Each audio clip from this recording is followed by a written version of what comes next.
Sam from Cultaholic. Happy Friday. Before we do anything else, Sam, obviously you have a lovely cup of coffee there. Yes. I have a lovely cup of coffee too. This was from Patrick Mitchell in Sydney. In Sydney? He sent me a Barry mug. That's so really lovely. cool. I mean, it's burning my hand to hold it. Yeah, you should probably put it down and wait till it cools down a bit. I can't. Patrick sent it to me with all the goodness of his heart. Thank you very much. If you want to send me shark-based paraphernalia, you're very welcome to as well. Thank you, Patrick. Should we do some news? Yeah. Let's do some news. We have the reason the Undertaker was spotted at the Performance Center this week. Details of a major AEW angle that was changed at the very last minute. And a new announcer has joined AEW. Find out who in the next few minutes. So the Undertaker rocked up at the Performance Center. To practice for the Royal Rumble, that's right. Getting in and out of the ring, making his entrance, walking from his car to the ring and back several times, probably. They do entrance practices at the Performance Center. I don't know why he's practicing, because if Undertaker enters the Royal Rumble, he's winning. So, I mean, he's not going to lose. Admittedly, when we all saw that headline, the thought was, all right, Rumble. Yeah. Rumble. Oh, he's back again. Looks like that. Well, there's a rumour of a February Saudi Arabia show as well, so it might just be gearing up for that. Oh, that is possible. But he wasn't getting in the ring. This is according to PW Insider, who've given us an update on this to say that he was at the Performance Center, but he was watching NXT with the NXT lads and lasses. Or just watching it live? No, I think they were just watching it on a tape. Oh. Just kicking back, watching it back, and just reviewing the show as it goes along. Basically doing his own watch-along, I guess, for NXT. I can see that happening. That happens in a lot of sports. Get somebody to sit and analyse tape with the team, I guess. But not buying it. You're not buying it? I'm not buying it at all. Undertaker would travel all that way. He'd travel all that way just to watch the tapes. Nah, not happening. You're saying an ulterior motive? He is there because he signed a deal to do Rest in Peace. He's checking out all of Florida's hotels. No, I think it makes sense. Handy cam.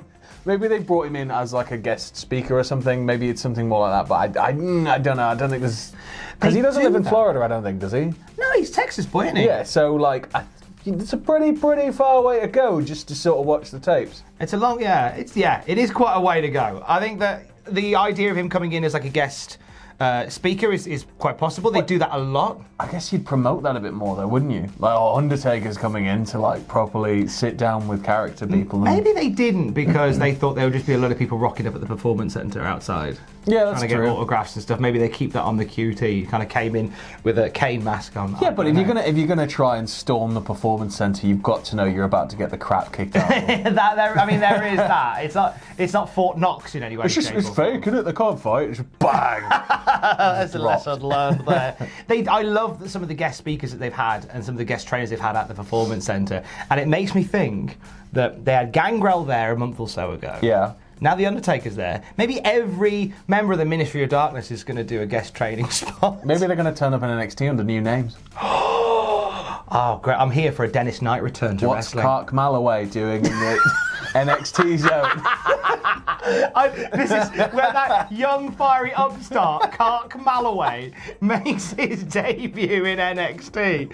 He was here there or AEW. I'm excited for that. But remember where we said it then, so you reckon Saudi Arabia? I reckon Saudi Arabia. I reckon pop-up at the Rumble. I reckon maybe a pop-up at the Rumble as well to set something up for Saudi Arabia. Like, flash up after Bray or something. But what if he's the guy that eliminates Brock Lesnar? I don't think the public would even want that, I would love that. I would love that. But like, I don't think the public would be happy with Undertaker eliminating Lesnar and going on to beat him at Mania to take the belt as a bloke in his 50s. I think you get the pop of the night. If Lesnar's out number one, then Undertaker's out number two. Yeah. That'd be quite a moment. It'd be huge. But then it gets rid of Lesnar. Yeah, but the thing, if the Rumble's taught us anything now, it's don't count on any returns, and if they are returns, then just sort of be like. And Ty Dillinger at number 10. Yeah, it's not ever going to be as big as Bubba Ray Dudley returning. No, nothing. That was like huge. I loved that. That was the last proper big one for me. Do you know what? That blew my mind when that happened, and also when Mankind and Santino teamed up. When AJ debuted, like that. It's not as big as Bubba. Not as big as Bubba. Meanwhile, over at AEW, remember that Dark Order bit? I can't believe this. This is the most wrestling thing to have ever happened. And they're just a new company. It's so bloody... Oh. So the beatdown at the end of AEW Dynamite TE the other week, we saw those amazing punches thrown. Yes, by Cain Velasquez style. Oh, absolutely more. That angle was essentially meant to be very, very different. Yeah, I think we all predicted who the leader was going to be, the mysterious figure that's at the top. I think we all figured out, you know, with contracts ending and people set to be leaving certain companies, we worked out it was going to be Marty Scurll. And by the looks of it, according to Big Dave from the Wrestling Observer, that was going to be the case. He was going to be revealed as the leader of the Dark Order on the 18th of December show in Corpus Christi. But then the most wrestling thing ever happened. Ring of Honor went, oh, before you go, here's all the money we've got. And the book. and the book. So it was literally in the 11th hour where Ring of Honor said, we want to just keep you. So here is a massive... Apparently it's a WWE top tier level style money contract. It makes sense though. Like, Marty has been consistently one of the only interesting things. And it sounds so horrible to put it like that, like to say it like that, like Ring of Honor, like not being interesting, but like Marty's stuff has been consistently, I'd say, the most interesting stuff on Ring of Honor TV for the last, you know, however long.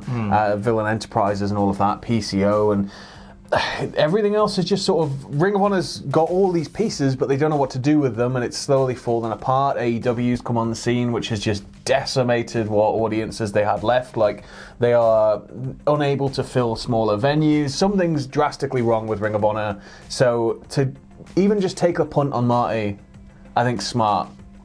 I think it's going to have annoyed his friends big time, but at the same time, I don't think they can be mad for him. It kind of reminds me. Because, like, come on, like, he's been offered the book, he's been offered, like, top-level money. Everything. He could actually turn that company round and become, like, a big deal. It reminds me a bit of when Bret Hart was going to leave WWF. And he went to WCW and refereed for his first thing. Yeah. But before all that happened, Vince made him, like, a Hail Mary kind of offer, where it's like a 20-year contract, this much money over this many years. So it's almost like them saying, we'll give you everything we can to make you stay. If you ask Eric Bischoff, that never happened because WCW, you know, even though now it's dead, he still can't admit that they tried to poach Bret Hart.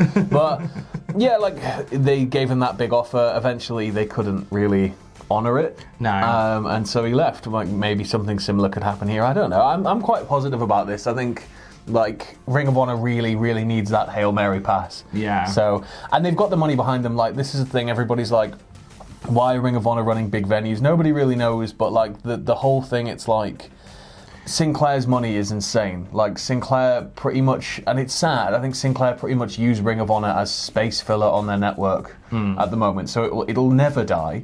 It'll always be around in some capacity because they can count on it for X amount of space per week.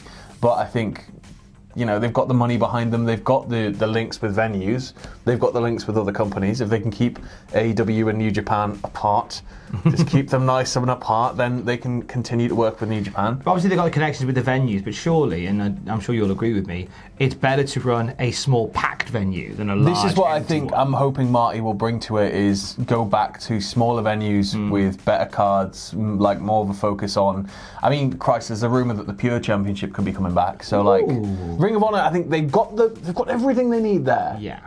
It just needs that push. And maybe Marty could be the one that does do it. Does do it. Go on, Marty. Ratings are out, and as true as the sky is blue, AEW's beaten NXT in the ratings. That's just the thing now, isn't it? I mean, this is the thing as well. Like, I get that the ratings are very important. I think it's not as important for AEW as people are making out. Sorry, for WWE as people are making out. It's important for AEW, but if you think about it, NXT is only a portion of WWE's weekly ratings. Whereas, like AEW, they only have the one show. They're about to get the second, though. It's interesting. It's rumoured to be Dark, which is going to be going up on the turf, but we'll find out. But the one thing that I think that stands out with these shows, when you put them side by side, obviously NXT on USA pay out a Full Sail, which is a lovely, loud, passionate crowd. Not for very long. Oh, God. But then Bash at the Beach we had on Wednesday, which had a very different aesthetic. Next week, is it on the Jera Cruise? Is it on the? It's on the cruise. It's on the cruise. Going out live. On a ship. Yeah. Like the aesthetic feels so different for all of these. And as a wrestling fan, I'm intrigued by little stuff like that around the sides, like a wrestling show on a cruise ship. I'm going to watch that. Yeah, I'm going to watch it just for the chance of disaster, mainly. Darby Allin getting chucked off the boat, yes or no? If there's not, well, maybe. But I think if there's not sort of a Poseidon Adventure angle going on, I'll be very disappointed. Where the show sort of stops and they've all got to work together to escape this sinking boat. Be great. Amazing. So 940,000 for AEW, to give you the numbers. Yep. 700,000 for NXT. You can't sniff at either of those numbers. No, they're great numbers. Yeah. It's a great result for AEW, number 5 in the cable top 150. Yep. NXT back in the top 50 at number 31. I feel like I'm doing top of the pops. But at number 31 this week. It's a better result for them. Yeah. Because last week they didn't even rank. So good job, AEW. You did it again. Before we get to our final story, I like this. PW Insider reporting that WWE is about to change the name of a belt. Yeah? Which belt is it? It would be the WWE United Kingdom Championship, which was born a few years back with the plans of there being a UK brand. Obviously, that became NXT UK, and the talk is that they'll rebrand it to be more in keeping with NXT UK and call it basically the NXT UK Championship. I think it makes the most sense. So if you think about it, I think given Triple H's recent comments, it looks like they could be trying to branch out into Europe, even just to run shows initially. I think it would all still be done under the NXT UK banner initially, so it makes sense to do that rather than, have like a German lad and a French lad fighting over the WWE UK Championship. You may as well just make it NXT UK the brand, and then eventually NXT Europe, then bring back the European title. That's what's going to happen in my thoughts. Oh, you reckon? Yeah. Wowzers, that's exciting. I reckon once they set up like an NXT France and NXT Germany, or like wherever they're going to do it, I think then it'll be like, you might have an individual title, but there'll be an overall European championship. A floating European champion? That is the big boy. Oh, that's the big boy for Europe. That's a great Except we won't be able to contest for it because we've left Europe, haven't we? The Brexit Heavyweight Championship. Yeah. But what I do hope is that if they're changing the name, they keep the design. I love the pound coin aesthetic. Oh yeah, no, I think that's going to stay. I think it's a very, very attractive belt. Yeah. I don't think you could benefit from changing that at all. So I'm looking forward to seeing it in person tonight in York. Oh. NXT UK in York. If you come and say hello. Keith Lee doesn't turn up, I will cry. Buy him a drink. Get Tom really wasted. I can't, 'cause it's dry and then take him down to the barrier and just be like, "Go on, Tom. Go on. Get amongst it." Just get Tom to jump the barrier. Get on the mic and say, "My client, Vicky the Dragon." They'd love that. And fine, now that AEW have signed themselves a new commentator. It's Taz. Oh my God, it wasn't. It's Taz. It's Taz. Taz is part of AEW. I'm glad. Like, Taz is great. Taz is like, he's one of the commentators of my youth. And so I'll always have a soft spot for Taz in the commentary desk. So he did the signing yesterday. There's a video of him signing it and saying, "Well, it looks like I've joined the revolution again." He brought out the best in JR when they worked together on Dynamite. Did he sign it with 1 Z or 2? Just the 1. And then did he bang an extra 13 at the bottom of it? And this cool tribal sun around it? He has a big signature though, like takes up half the page. He will bring out the best. I think, and I'm sure there'll be discussion to be had on this, if the commentary team was JR and Taz, just strip back JR and Taz, we'd have a lovely time on AEW. I feel like the commentators tend just to chatter amongst each other too much. Yeah, I think we need to go down to a 2-man booth for sure. I don't know whether trying something a bit like New Japan, where New Japan occasionally like switch people out between matches, so it's still like a 3-man booth, except like Rocky will jump in for a bit and then he'll jump out. Like, I think that sort of thing might work better. Or Taz might be replacing a good old commentator, I don't know. Ooh, that's a controversial opinion. Like the backlash, I don't know.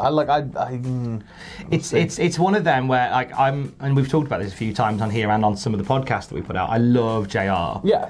But oh God, it's a bit tough to watch him.